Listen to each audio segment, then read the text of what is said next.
중국에서 가장 날고 기었던 10명의 흑사회 보스들. 그중 한 보스는 24명이 여자 스타를 점령하고 수하들만 수만 명에 달한다. 먼저 첫 번째는 스촨에서 온 보스 류안이다. 겉으로 그는 슈퍼급 부자이다. 스촨성 더양시에서 태어난 이 사람은 한 끼에 80만 위안을 썼다. 마카오 카지노에서 천금을 쓰며 하룻밤 사이에 수억 위안을 잃기도 하여 포브스 순위조차도 놀랐다. 이 사람의 자산은 모두 불법 소득이었다. 그는 죄악은 한때 극치에 이르렀고 부하에는 전문 킬러들로 구성된 팀이 있었는데 각 종류의 총기만 30개가 있었다. 거리에서 총격전을 벌여 놀라운 사건을 저질렀고 사후에는 각종 자선을 하며 자신의 죄를 씻으려고 하는 등 무법무천이라고 할 수 있다. 그러나 잡힌 후 직접 법정에서 즉석에서 말을 꺼내 부구급 이하의 인물은 전혀 그의 사건을 처리할 자격이 없다고 했지만 결국 그는 형을 선고받아 죄악의 일생을 끝냈다. 이어 두 번째는 지린성 창춘시에서 태어난 지린성 흑보스 량시둥이다. 일찍이 학업을 마치지 않고 일찍 부대에 들어가 한동안 병사로 일했다. 제대 후 현지의 식량시장에서 일자리를 구했다. 이 직업은 비록 수입이 높은 편은 아니지만 한적하고 안정적이었다. 그러나 이것은 양욱동의 눈에는 매우 무미건조하고 지루하다. 이 사람의 큰 특징은 바로 사고를 일으키고 여기저기 여자들을 건드리는 것을 좋아한다는 것이다. 양욱동은 처음에는 양아치로 시작해서 하루 종일 싸움을 벌였고 마지막에는 점차 한 무리의 동생들을 끌어들여 조직폭력배를 조직하였고 나중에는 뜻밖에도 불법 경로로 총을 얻어 살인과 방화 등 악행을 저질렀다. 조직을 가진 양시둥은 장춘 지역의 흑색 산업에서 대량의 목욕 호텔 업계를 장악하고 여자들에게 몸을 팔도록 압박하였다. 불법으로 모은 돈 지난 세기에 자산이 2천만 위안을 넘었다. 결국 양시둥은 신분이 폭로되어 체포되었고 그 후 총사령이 집행되었다. 그 후 허난성에서 온 세 번째 흑사회 보스가 송유근다. 지난 세기의 90년대 송유근의 세력은 연해 지역에 널리 퍼져 있다고 할 수 있었다. 광둥성 저장성 모두 그 세력 범위 밑에 100여 명의 무기를 든 타자가 있었다. 그를 위해 목숨을 걸고 현지의 갱단을 병합한 후 일가가 독대했다고 할 수 있었다. 그러나 실제로 연해 지역에서 위세를 부리는 이 흑보스는 사실 고향인 허난성 시창시에서 출가한 가장 큰 특징은 바로 교육을 받은 적이 있다는 것이다. 그 시절에는 꽤 괜찮았고 불법적인 악독한 수단으로 중부 지역의 도매 시장을 독점했다고 한다. 송유근 명의의 자산은 2억 위안을 넘었다고 한다. 90년대에는 절대 천문학적인 숫자였다. 그가 형장으로 압송되어 총형을 집행할 때 상당히 광기적인 웃음을 터뜨려 현장에 있는 사람들을 오르르 떨게 했다. 이것은 중국에서 일찍이 가장 날뛰는 10명의 흑보스이다. 스촨의 흑보스는 한 끼에 80만 위안을 먹는다. 그러나 동북의 흑보스는 수하만 만 명이 넘는다고 하니 그야말로 극점을 드러냈다고 할 수 있다. 다음은 4번째이다. 헤이룽장 흑보스 초스라는 이름의 우렁찬 정도는 암흑가에서 특히 동북 지역에서는 가장 유명한 한색이라고 할 수 있다. 24명의 여자 스타의 생활을 점령한 것은 사치와 부패가 극치로 표현할 수 있다. 그러나 실제로는 이 사람은 원래 하얼빈의 한 노동자 가정의 평범한 자녀들이 넷째였다. 이것도 그 이름의 유래이다. 원래 와궁이었던 그는 철거하는 중에 못박이 문제를 해결함으로 인해 흑보스의 길로 들어섰고 극악한 사람들을 많이 키웠다. 나중에 대량의 보호우산의 비호를 받았고 대량의 불법 이익을 도모했고 일시에 권세가 하늘을 찌를 수 있었다. 스가 절정에 있을 때 차를 몰고 거리를 난동하더라도 교통경찰은 감히 관여하지 못하고 보통 사람들은 치여 죽고 다치더라도 스스로 불운함을 인정할 수밖에 없다. 스와 맞서는 결말은 틀림없이 공포스러운 참사일 것이다. 국가가 폭력배와 악을 퇴치하기 시작한 후 한때 무한한 초스는 하룻밤 사이에 바닥으로 추락했다. 결국 총사령이 집행되었다. 이어서 5번째 섬서에서 온 흑보스는 진해상 19세기 섬서 시안의 한 보스였다. 그야말로 큰 센세이션을 일으켰고 심지어는 온 도시에 비바람이 불고 사람들의 마음이 흉흉한 지경까지 이르렀는데 그는 바로 진해상이었다. 이 사람은 원래 산둥성 랴오청시 출신이었는데 나중에 섬서 시안에 와서 사회 백수가 되어 초등학교에 다닐 때부터 나쁜 행동을 드러내기 시작했다. 보통 나쁜 아이들이 몰래 닭가게를 훔치고 하는데 그는 뜻밖에도 선생님 앞에서 학우들을 구타하고 학대했을 때 위진에는 이미 자신에 속하는 흑악 세력 집단을 조직하였고 심지어는 대낮에 문지기 할아버지를 연이어 7칼을 찔러 중상을 입히고 감옥으로 보내졌다. 출소 후에 위진에는 조금도 뉘우치지 않고 먼저 동충하초 등 진기한 약재를 훔쳤다.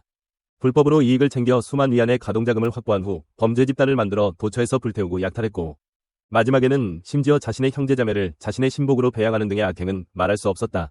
결국 이 사람도 경찰에 붙잡혀 총사령을 집행했다. 그리고 마카오 출신의 6번째 폭력배인 윤국군은 지난 세기 말 붕하구라는 71명의 폭력배 두목이 마카오계에서 두각을 나타내기 시작했다. 이 사람은 16살 때 폭력배에 뛰어들어 일사케이에 무사히 들어가 두목이 되었다고 한다. 앞니가 부러졌기 때문에 이름이 붙여진 것으로 알려졌다. 이 사람은 바로 마카오 빈민가에서 태어난 윤국구이다. 그는 가정 형편이 가난할 뿐만 아니라 형제자매가 많아서 어릴 때부터 인간의 고통을 보았고 나중에 모여서 말하기를 그의 암흑가의 처음의 목적은 강해져서 괴롭힘을 당하지 않기 위해서였다. 윤국구의 지위는 두목으로서 자신을 위해 검은 국을 만들었고 일시의 권세가 하늘을 찌를 듯했다. 심지어 4대 천왕 중 2사람을 모두 준비하여 영화 촬영에 투자하도록 초청했다.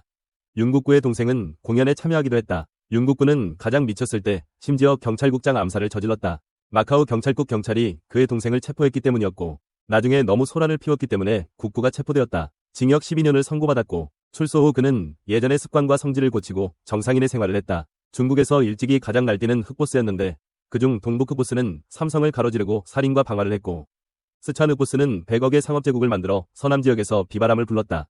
다음은 랴오닝에서 온 7번째 흑보스 류융. 랴오닝 선양시 노동모범 성공기업가. 그러나 사회적 책임감을 가진 걸출한 인사. 이것들은 모두 지난 세기 랴오닝 흑보스 류융이 자신에게 세운 업적이다. 이 사람은 랴오닝성 선양에서 태어났다. 원래는 성실하고 본분적인 사람이었는데 나중에 장인어른을 통해 얻은 슈퍼마켓에서 돈이 생겨서야 서서히 암흑가에 접촉하게 되었다.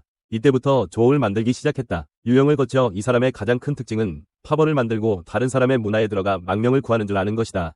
당시 선양시의 부시장은 모두 류융의 보산이었다. 이 관계로 류융은 한 손으로 하늘을 가린다고 표현할 수 있었다. 류융은 심지어 거리에서 경찰에게 총을 쏘기까지 했다. 결국 자연스럽게 체포되었다. 최종적으로 사형을 선고받고 집행유예 2년을 선고받았다. 그 다음은 타이완에서 온 8번째 쉬아이칭이었다. 이 사람은 겨우 10살이었을 때 부두에 절하고 암흑가를 짓기 시작했다. 왜냐하면 키가 6m밖에 되지 않았기 때문이다. 조직 내에서 서해청은 서재문이라는 별명도 가지고 있다. 쉬아이칭은 일본에서 태어났다. 식민지 시대에 어렸을 때 생활이 상당히 힘들었다. 5살의 부모가 이미 세상을 떠나 쓰레기 더미를 뒤지면서 생계를 이어갔다. 암흑가에 들어간 후 쉬아이칭은 빠르게 굴기했다. 이를 안정적이고 독하게 처리했다. 얼마 지나지 않아 이미 백화점, 호텔, 금은방, 카지노 등 중요한 산업을 장악했다. 전성기 시절 서재문의 밑에는 만내 기술을 가진 동생이 있었고 이를 통해 현지 암흑가의 첫 번째 자리에 올랐다. 그 후 이른바 조화강호가 시작되어 좋은 일을 세탁하는 데 힘썼고 쉬아이칭은 이를 통해 선종을 이룬 몇 안 되는 흑보스가 되었다. 그 다음은 텐진에서 온 9번째 흑보스 우처민이 되었다. 1993년 텐진시에서 악랄한 살인사건이 발생하였는데 경찰 요원이 증거를 수집할 때 뜻밖에도 불법으로 구금되어 사건 처리 과정이 심각하게 방해되었다. 이때 직접 텐진시 전체 400명의 간부 경찰들이 가서 사건을 처리하도록 놀라게 되었다. 알고 보니 이 살인사건을 저지른 범인은 바로 텐진의 흑보스 우쩌민의 동생으로 위쩌민은 텐진시 주장의 서기이며 일찍이 이력이 매우 좋다. 일찍이 우리나라 최초의 부호촌을 세워 현지 사람들의 수입을 10여 배로 늘렸으나 후에 그는 권력과 금전까지 장악하여 나쁜 길로 들어갔다.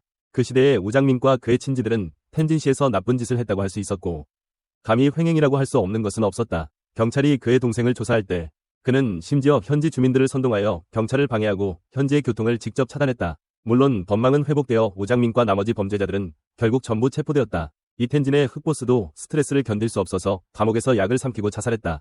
마지막은 광둥에서 온 10번째 흑보스 저우광둥이었다. 이 사람의 가장 큰 특징은 손이 매우 매워서 어떻게 상대방을 극도로 고통스럽게 할 수 있는지, 어떻게 황산을 끌고 다리를 부러뜨리는 것은 그에게 있어서 더할 나위 없는 수단이다. 주광룡은 광둥성 광저우시의 평범한 농촌 가정에서 태어났다. 어려서부터 성격이 상당히 고질적이었다. 공부와 학교를 원하지 않았고 바칠의 고생도 견디지 못했다. 나중에 또 청세충으로 달려가 생계를 꾸렸다. 이렇게 저우광룡은 우연의 일치로 현지 큰놈에게 범죄상의 재능을 눈에 띄었다. 처음에는 싸움과 싸움에서 강도로 보호비를 받고 나중에는 살인과 방화에 이르기까지 인륙에서 굴기한 주광룡의 손에는 많은 선혈이 묻어 있었고 동시에 많은 사람들을 모아 휘하에 무릎을 꿇었다. 그 후에 저우광룡은 익명으로 고발되어 광둥 현지 경찰에 체포되어 재판에 회부되었다.